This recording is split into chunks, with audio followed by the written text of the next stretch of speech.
Hi, I'm Yannick Hanfman. I'm Ilya Marchenko. I'm Dennis Kudla. This is Sebastian Ofner. It's Marc-Andrea Whistler. I am Francisco Cerundolo. And you're listening to the Game to Love podcast.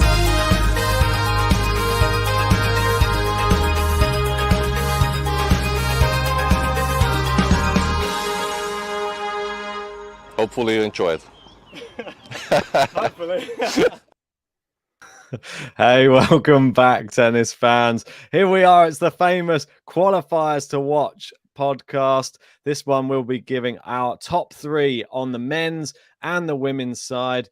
And we'll be giving a little bit of a reasoning why we're picking them. This was where we get a little bit competitive and hope that our qualifiers go furthest in this Roland Garros draw for bragging rights come the end of the tournament. Isn't that right, JG? Yeah, it's always a very fun episode to do. Like you said, competitive with me and you. This year, there's some good qualifiers to choose from. We're going to be choosing 3 on the men's, 3 on the women's, like we always do.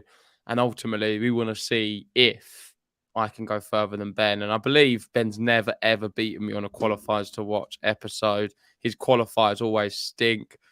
This is where Timothy Skatov was born. Some real bad ones as well. I forget the other one. Zapata Morales was a really good one. 4th round, I believe. What was the one you had? What was terrible? It was worse than Skatov. Do you remember it?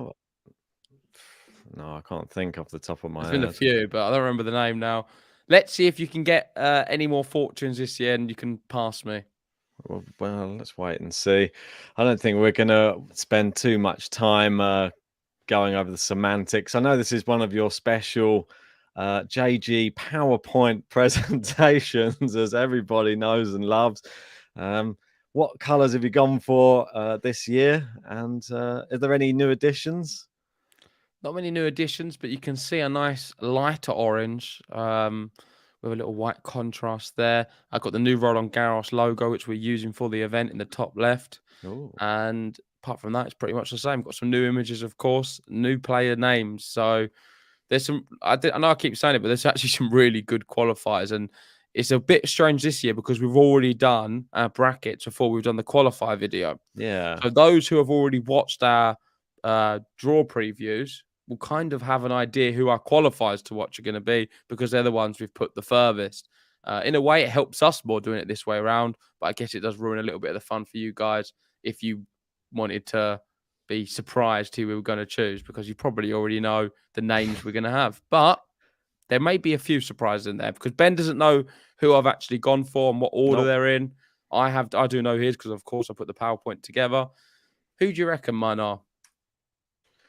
It's going to spoil it, isn't it? I mean, on the men's... just have a guess. You don't actually know. I don't know. No, I don't.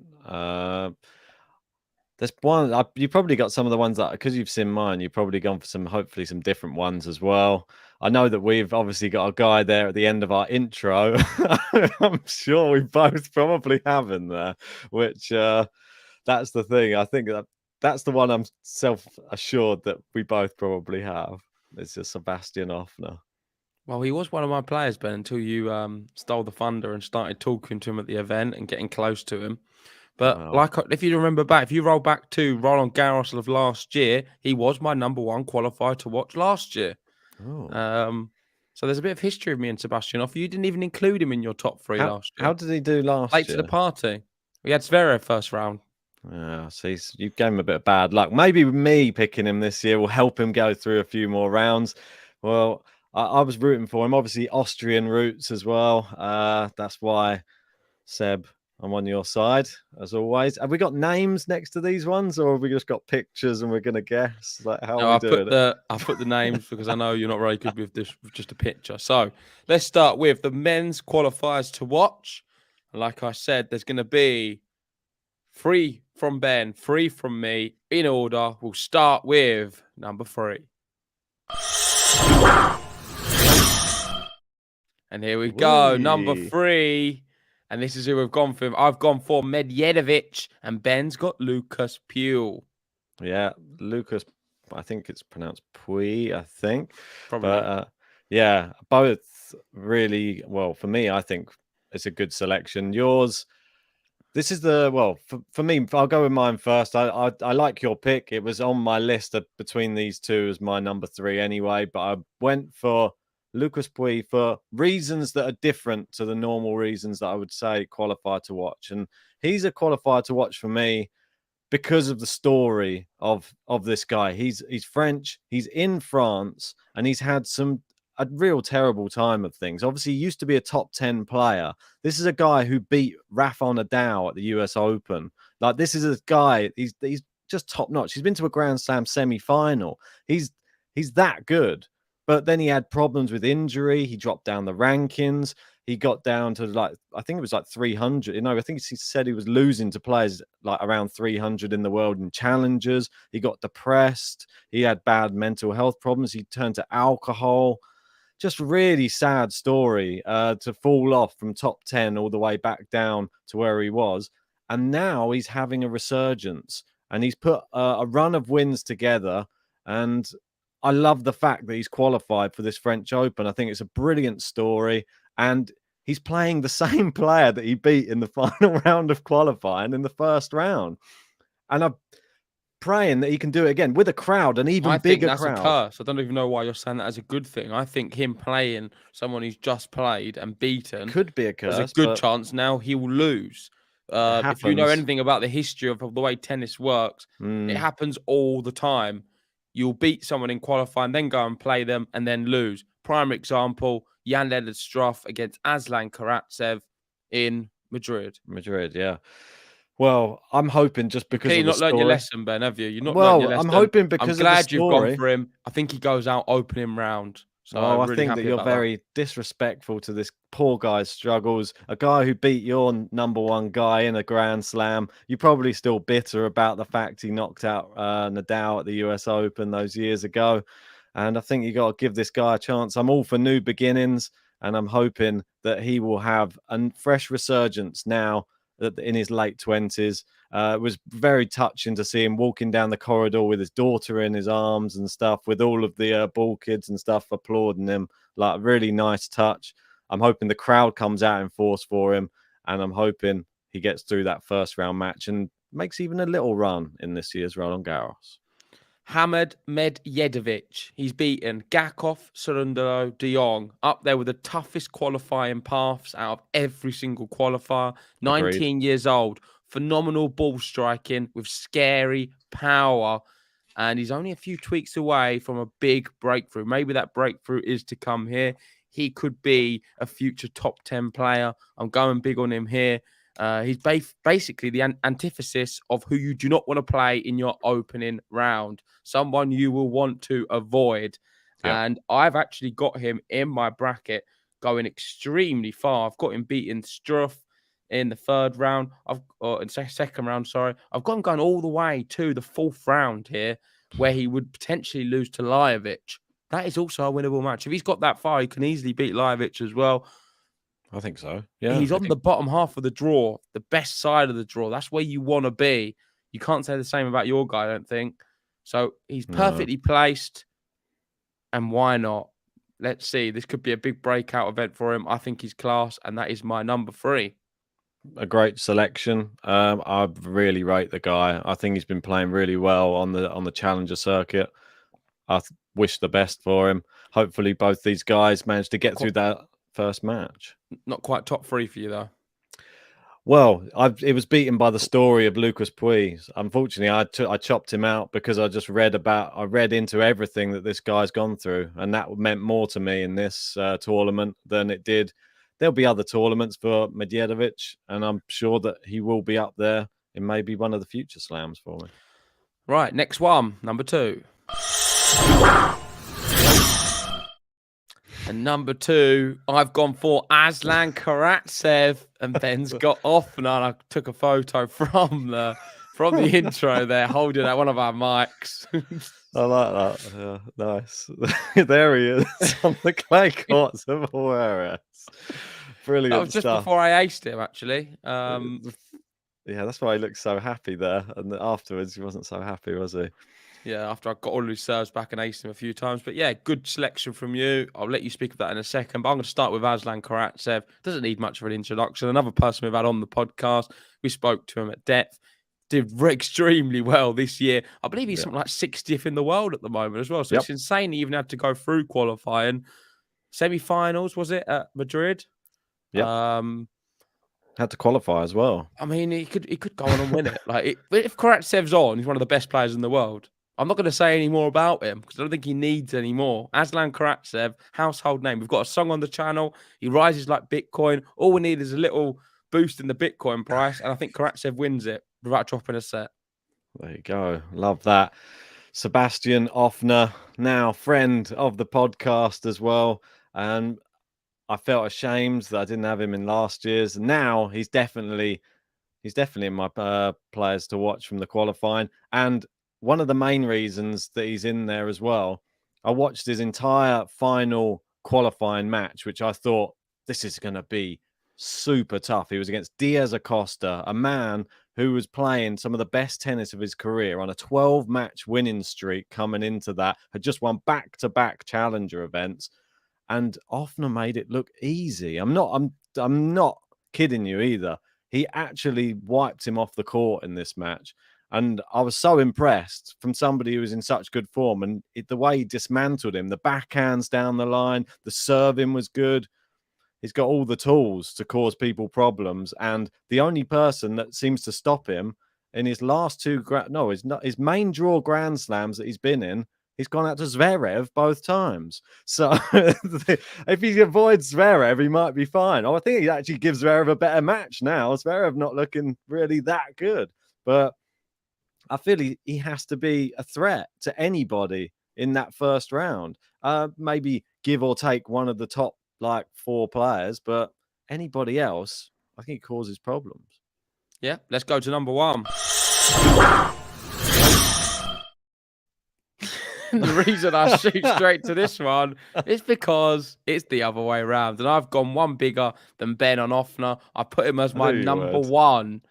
So I'm going to be, if Offner goes really far, I get more success than Ben.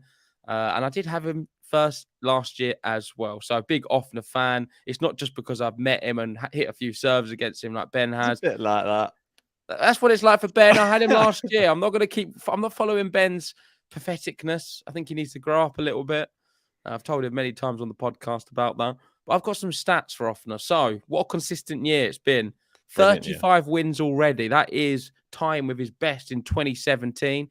He's also made 4 challenger finals this year. No titles, but he's been consistently going deep in every event he plays. And the big thing you need to mention with him is he's got a really nice draw. I believe I've got him going all the way to the 4th round, playing against Stefanos Tsitsipas. Unfortunately for him, he's in the top half of the draw, which I think Karatsev will benefit from being at the bottom because it's very open for Karatsev. Offner has a really good run first three matches. I like his path, and that's why I've got him going all the way to the 4th round, and that's why he's my number 1 qualifier to watch. I love it.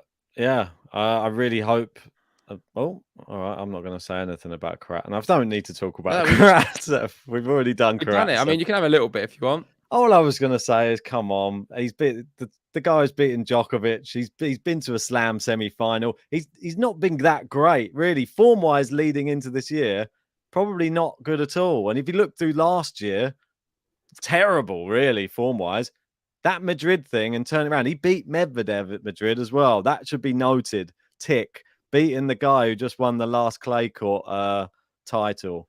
So I think that in itself, and I just hoped he got Medvedev in the first round. He hasn't got him, but that's the one person I wanted to raise with you as well that I thought you might have in there just as a punt. It was Seyboth Wild, because I think he's playing fantastically. Yeah, I do like Seyboth. It could be He's the bit I thought that was going to be your Joker card or your ace up your sleeve. If he beats Medvedev, if he didn't have Medvedev, then maybe. But with Medvedev, if he beats him, like it's the best call that's ever been made.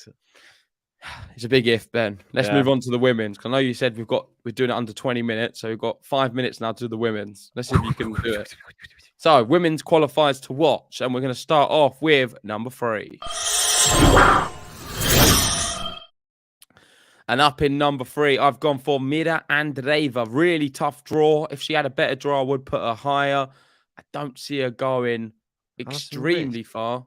She's got risk, hasn't she, in the first round? Yeah, first round. But I mean, tough draw to win. I don't think I've got her going as far as you do. Maybe, yeah. I believe I've got her only going second round.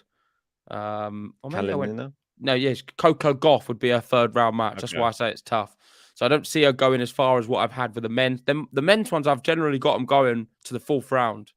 And that, they could go beyond that potentially. I don't see Andreeva getting past Coco Gauff.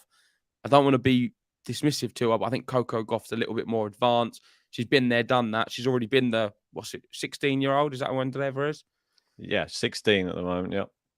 Gauff was the 15-year-old when she did it, but I think she's got that extra bit of experience. It's going to be tough to get through. However, fantastic player and one to watch, definitely. Most definitely is. Yeah. That's the one. Obviously, we know we've said it time and time again. Gary, big on her, saying it's going to be a real breakout year for her. I think I agree. I think that she's been looking fantastic. But we're here to talk about my one as well, which is Sarah Balek. We'll get the name right. Probably got it wrong on the last qualifiers to watch. She's always a threat. I feel that she's in this little group that there are these young teenagers coming through at the moment. On clay, she's a fantastic tennis player. I think I've spoke about her a lot in the previous qualifiers to watch as well. I don't think there's much more that I can really build up on. I think she qualified in style, though. That's all I'd say with her. Straight sets in her last two matches. I think she's a threat, just on clay courts, especially, just being from the Czech Republic. So keep an eye out for her. That both of these are the future.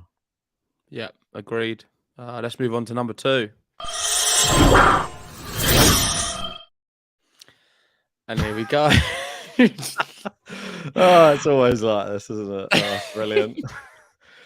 So the reason I have her going a little bit further than you, Ben, is because I have her going pretty far in my bracket. And if I'm not mistaken, I think she's one who I've got in the fourth round. See, we've actually done this the different way round. I did mine all before all the draws all came out, before That's they were true, all done. And you've done yours since we've done them. I haven't changed mine. And if I had, I may have removed Brenda Fravitova from mine. But she's got Rybakina in the first round. I still think it's a good match to watch. It's like a spectacle. For qualifiers to watch, I'd still definitely watch that match. So she won, 6 ITF titles nearly back to back at the end of last year, all on clay. So she's a really, really good clay court player. She's only just turned 16 as well. I mean, it might be a blessing as well. If she does beat Rybakina, then you probably win the qualifiers to watch. So it's a risk. I left her in there. I feel that she's won all these first 4 that we've seen there, or first 3 really, because we've got the same one again. They're all 16 years old. They're all in the main draw. It's incredible. It's Britain. I think Balek may be 17 now. Actually, that may be a lie. So it's still amazing that we've got all of these young ladies coming through who are this standard already. I think it's very promising. Yeah, I'd have to agree with you, mate. I think she's a good player, one for the future. A bit unfortunate with her draw, though, and that's why I didn't pick her. But like you said, I did mine after the draw, and Beliek's got a good draw, so I think she can go quite far. But drum roll, please, because number 1 is different. We both have a different one for number 1, and I'm really shocked she's not even in your top 3. I think that is shocking that you've not included this one in your top 3. Do you have any idea who I'm talking about? Serbian? No. Oh, okay. Who were you thinking of? I was thinking of Danilovic. No. That's probably Silk's number 1. You can have one more guess. Absolutely shocking that you did not include in your top 3. I don't know what you're doing. For me, that was the banker. That was the first name on the paper, and then I had to think of the rest. Zidansek. Well, enough of you. Let's get into it. This is the number 1 qualifier to watch, and the one you couldn't miss. And here she is, Clara Towson. Clara that Towson. Is such a missed opportunity from Ben. We saw her in Awares. Her draw's phenomenal. I've got her going all the way to the quarterfinal. The draw, though, again. She could go further than the quarterfinal. She could go and win it, this girl. I think she is the future of tennis. A real good player. She's been playing on the clay. longer than some of the others. She's been playing in some challenges. Granted, she didn't win them, but with the women's tour, all it takes is for your game to come together in these 2 weeks. You don't have to really have too much form on the women's tour coming into this event. I think form goes out the window. All you need is form for the 2 weeks. So that's why I don't read into it too much. If she's got the ability to be a top player on her day, all she needs to do that is for 2 weeks. She wins the event. Done. Clara Towson. Could say that for anybody, though. You can say that about everyone, but she's got the level where she can reach the heights. Well, I feel like she killed Raducanu.